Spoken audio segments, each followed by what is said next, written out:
Ku Sande ewedde abantu 16 be baafiira mu nnyanja Albert eryato kwe baali batambulira bwe lyababbika.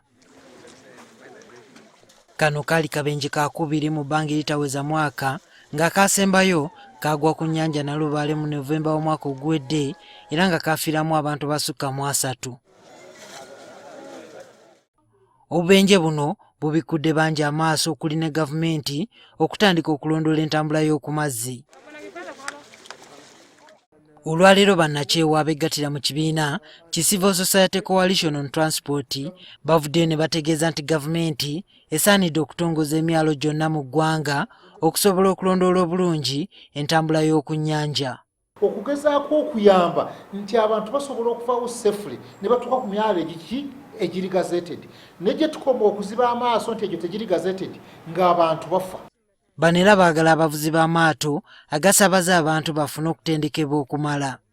N'ennyanja nzibu yeetaaga abantu abatendekeddwa abafunye obukugu ate nga balina ne layisinsi entongole okuvuga eryato ku nnyanja.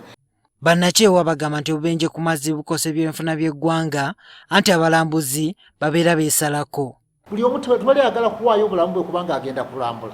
Abantu bajja kwesala ate gye bakoma okwesala gye tukoma okufiirwa ensimbi.